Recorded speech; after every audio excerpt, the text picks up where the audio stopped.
So anybody that owns a Babyhawk-R should know that the Emax has put out a kind of a precaution, recall, whatever you want to call it, about the ESC possibly striking the bottom of the carbon, shorting out and blowing everything up.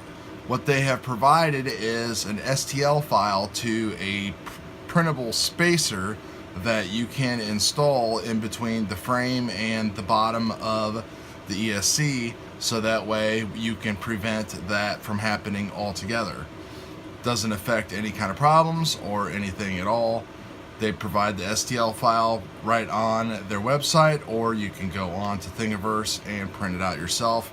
I printed mine out in red TPU on my Monoprice Maker Select V2. If you want to know how to print out TPU on that printer, there's a video right up here. So the first thing I did was I took off the canopy with the 2 screws on either side here and the back 2 screws here. I took that off, and then I also have removed all of the motor bolts for the back 2 motors, so that way I can flip up the flight controller stack and the motors and expose the bottom plate. You'll also need to remove the 4 screws underneath there that secure the stack to the frame, and be careful not to lose these little plastic washer spacers right there that are included on the stack as well.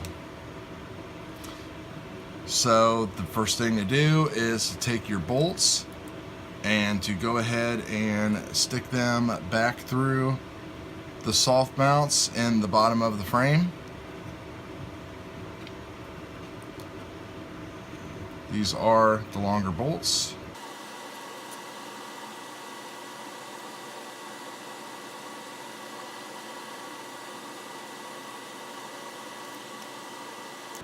Once you've done that, go ahead and put your spacers back on top of the bolts. They're a little difficult to grab, especially if you do not have fingernails.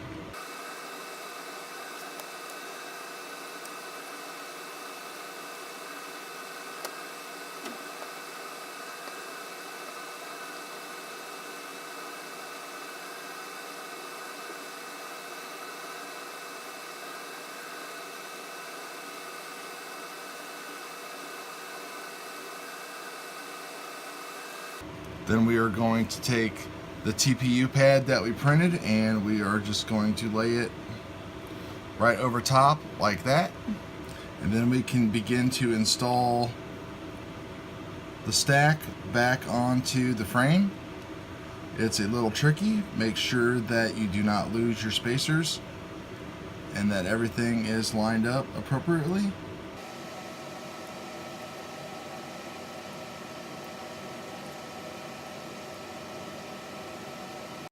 Just kind of get each one of them started, and that should help things out from there.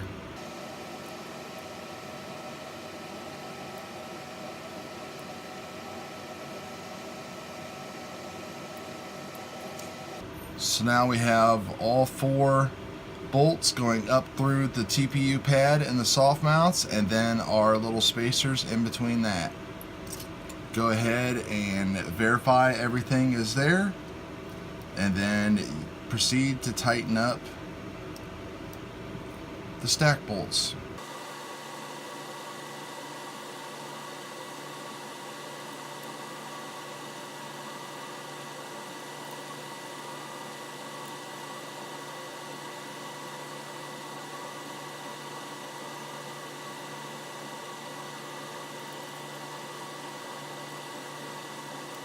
After you get them all tightened down a little bit, go back through and just kind of loosen them up just a tad. I noticed that my Babyhawk-R bolts were slightly loose in order to not compress the soft mounts all the way.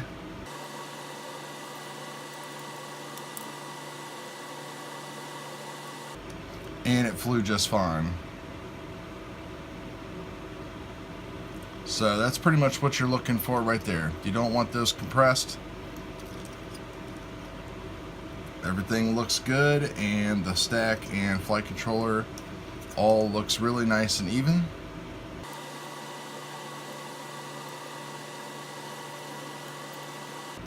And now we'll go ahead and reinstall our motors.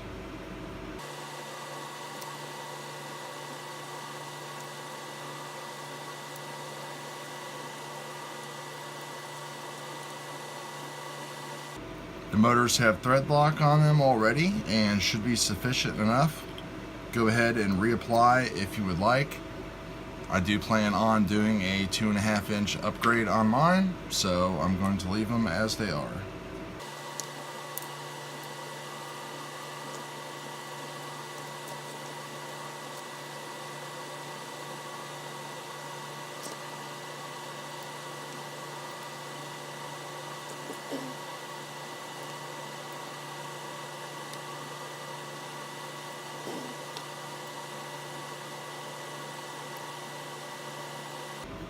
Go through and make sure that all of them are tight and secure. One last check to examine my stack, making sure everything is nice and level and true. And now we can go ahead and reinstall the canopy. When I reinstall the canopy, I always put the VTX antenna up through the larger hole here, and I put the receiver antenna through the little hole behind it. Definitely start with the front two camera holes so you can set your camera angle appropriately, and it's going to be the smaller screws that go up front there. Make sure that those screws are pretty tight or you will get some jello out of your camera.